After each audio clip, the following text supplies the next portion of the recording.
Here is the new Headway Intermediate book. It will be on page 58 and 9. Now, I would like you to close your eyes and think about your dream job.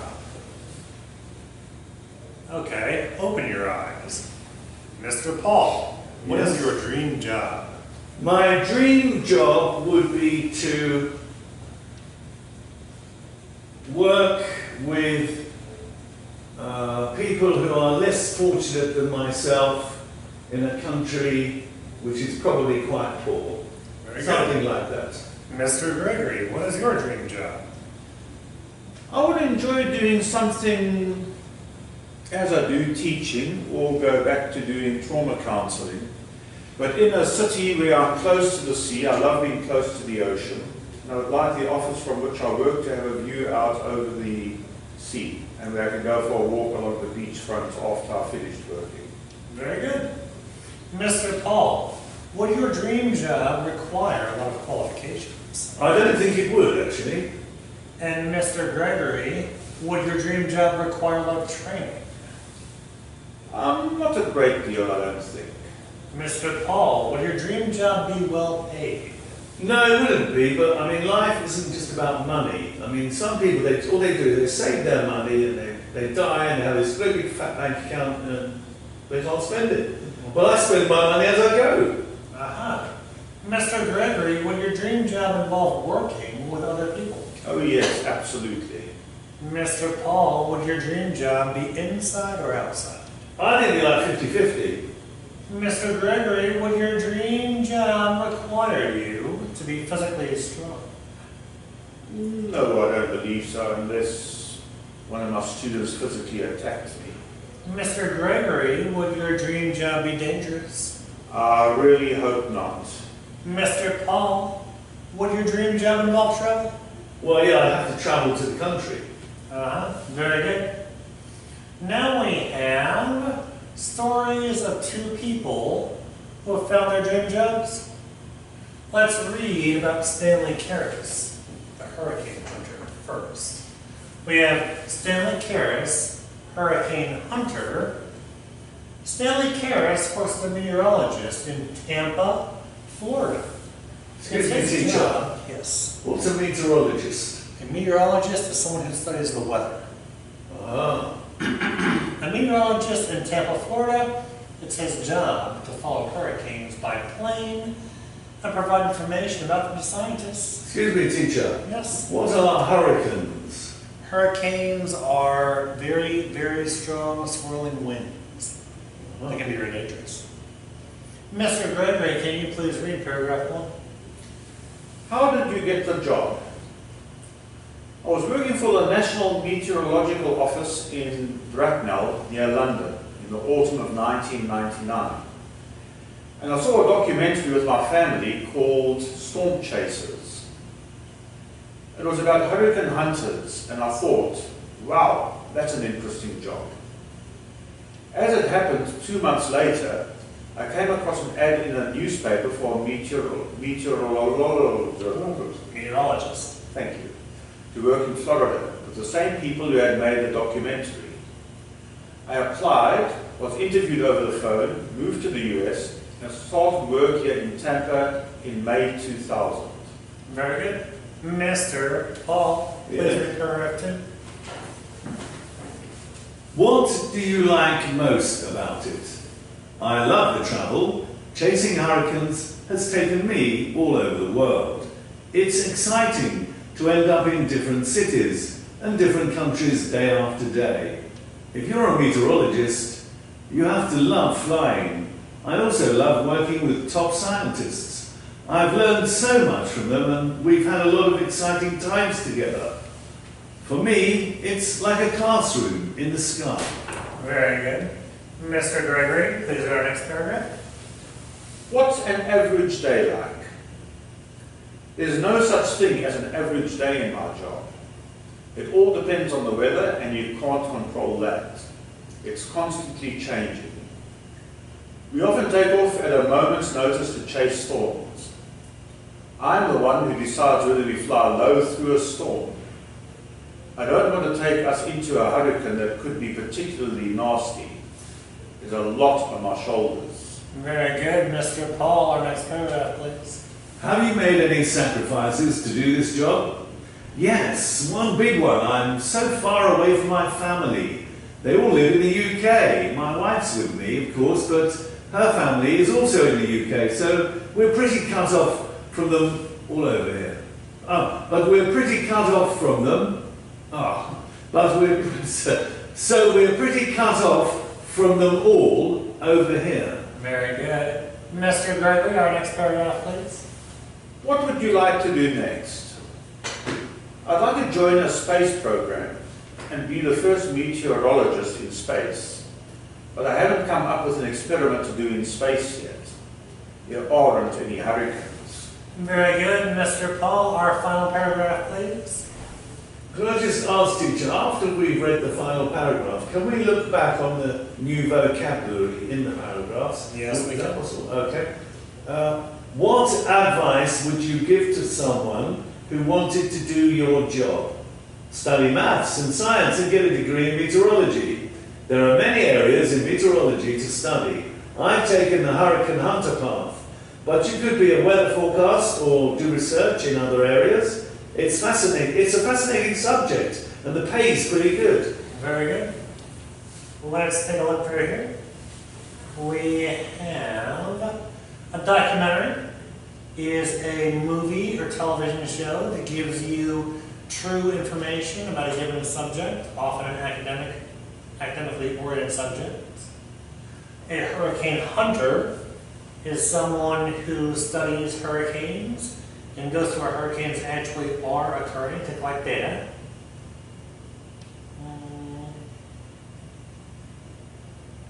What does it mean, I applied? What's that? Applied would be I sent information on myself to a job granting organization asking for a job.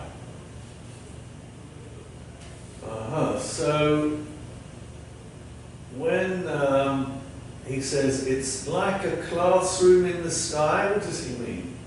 Classroom in the sky is his opportunity to learn about something. Hurricanes are, of course, up in the sky, and so he is able to go up into the sky to learn about hurricanes. Top scientists, one of the very, very best scientists. Scientists are anyone who uses the scientific method, which means that they develop hypotheses or educated guesses. They then do studies to test their hypotheses. Based on the results of their study, they make new hypotheses, new educated guesses, and they run tests to determine the results of those new hypotheses. They keep progressing and making hypotheses and testing them, and that's how our scientific field, our scientific knowledge does progress. Right. So teacher, would you say that the hypothesis eventually becomes a theory? That's possible. It's possible for a hypothesis to become a theory. In the natural sciences, some theories can become laws. In the social sciences, we really only have one law, Duverger's law, but it's kind of fuzzy. Teacher, what does it mean, depends on? Depends on. Let me see here. There's no such thing as an average day in my job. It depends on the weather. You'd be saying that the weather can determine the actual results. Constantly changing, teacher, what's that? It is always different.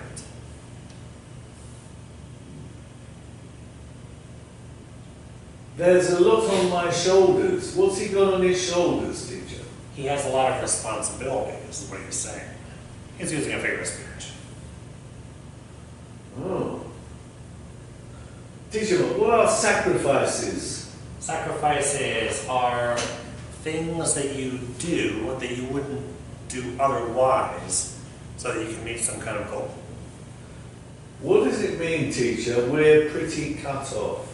We're pretty cut off from them all over here. They can't communicate with them from their current location.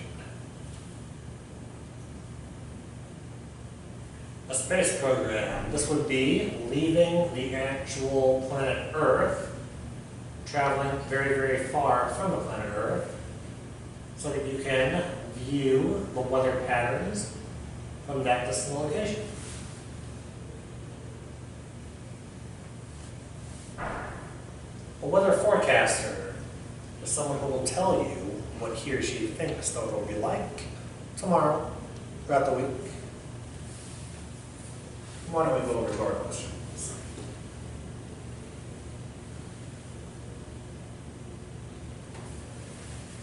Here are the stories of two people who found their own dreams. We have that. Okay. What exactly is a hurricane hunter and a cowboy in the sky?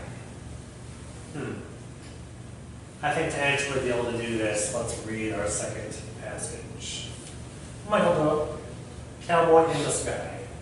He says, many of today's iron workers are descendants of the men who built New York's first skyscrapers. Michael Doyle is an iron worker in New York City. He is one of 100 or so iron workers currently employed by Boston Properties to erect the steel frame of a new 40-story building in Times Square. These iron workers are known as cowboys in the sky. Mr. Gregory, can you please read for us? How did you get the job? Ironwork is a trade that is still handed down from father to son. Many of today's iron workers are descendants of the men who built New York's first skyscrapers. My great-grandfather was Irish. He came over from Ireland in 1930 to work on the construction of the Empire State Building. My father and grandfather were also iron workers. My father did it for 40 years. I've never wanted to do any other job. Very good. A descendant is a son or daughter of. A skyscraper is a very tall building. Mr. Paul, can you please read our next paragraph? What do you like most about it? To me, ironworkers are the kings of construction. We make the skeleton that the other workers build on. We have real pride in our work. You look at the New York skyline and think, I helped build that. Also, we work hard, we play hard. Ironworkers have to get on well together. We depend on each other for our lives, so that we can't fall out. We depend on each other for our lives, so we can't fall out. Oh, and the pay is good. Very good. Construction is building buildings. Skeleton would be the actual steel framework of a given building that the walls are put up around. Real pride would mean that they're very happy about their work and they want to show it off to other people. Your skyline is the actual outline of all the skyscrapers in a given city. Now let's go to our next paragraph. Mr. Gregory, please, read. What's an average day like? You never stop in this job. 8 hours a day from 7 in the morning till 3 in the afternoon. You are moving all the time. The crane lifts the iron girders and you have to catch them and move them into place. There's always danger. It's a fact of life for us. Very good. A girder is a large piece of steel. It's a major part of a skyscraper. Mr. Paul, what's our next one? Have you made any sacrifices to do this job? Yes, one big one. Physical health. The wear and tear to the body is enormous. I've fallen 3 times. My father fell 2 stories, lost a finger and broke his ankles. He needed 2 new knees when he retired. Yes. Enormous is very great. 2 stories. A story would be basically the length from the floor to the height, like a given floor. And retired would be to stop working. Mr. Gregory, what's our next paragraph? What would you like to do next? I'd like to help put up a really important building like my great-grandfather did. And I'd like to travel and I'd like to travel. I'd like to see some of the world's tallest buildings, such as Petronas Towers in Kuala Lumpur and one of the world's tallest hotels, the Burj Al Arab in Dubai. I'd love to see that. Very, very good. And Mr. Paul, will you please read our final paragraph? What advice would you give to someone who wanted to do your job? You need to be strong, really strong. You have to be okay with heights. It usually takes about a year to get used to it. Many guys who look strong and want to earn good money try it once, but then give up. It's just too frightening. Yes, to earn good money is to make a large sum at your job. Now, let's take a look here. What exactly is a hurricane hunter, Mr. Paul? Somebody who looks for hurricanes. Maybe a hurricane is the wind, which is very high up and comes down. I think hurricanes can destroy buildings. And this man, I think, or woman, looks for them to find out where they're going to appear. Very good. And Mr. Gregory, what is a cowboy in the sky? That is a steel worker who works on buildings, in constructing buildings, and he helps to put the metal framework together. Very good. And Mr. Paul, which of the jobs do you find most interesting?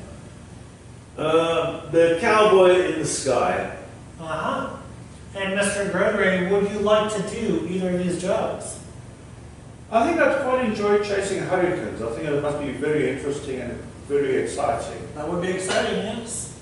We have answered the questions. Who came across his job in a newspaper? That was the hurricane hunter. Yes, it was. He applied for it soon after. Whose job is handed down from father to son? That's the cowboy in the sky. Yes. He had forefathers who built the early skyscrapers in New York. Who finds it exciting to end up in different cities?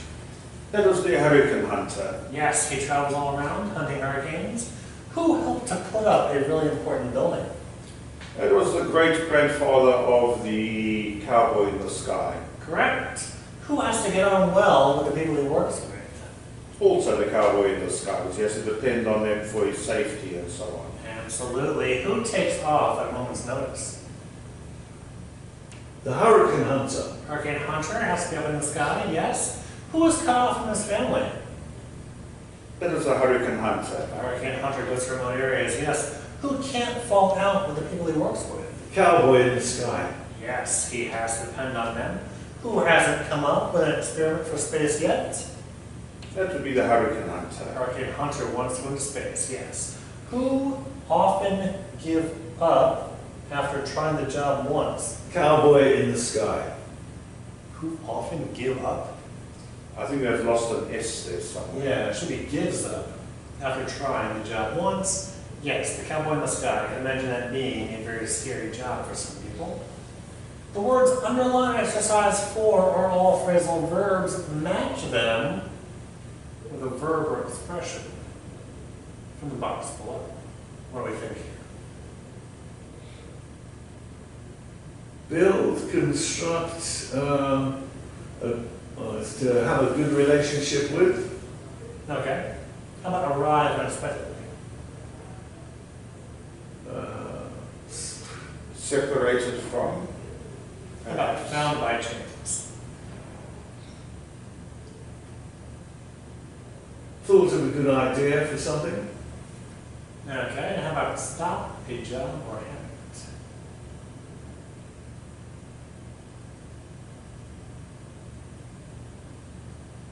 Argue and no longer be friends with. How about leaves a plan? Don't know, teacher. Oh, hang on, it's just to use those underlined words with one of those phrasal verbs. Should we do that one again? Yeah. Okay. So now we have the words underline exercise 4 are all phrasal verbs. Match them with a verb or expression from the box below. Build and construct. That would be put up. Put up. Here we go. Arrive unexpectedly.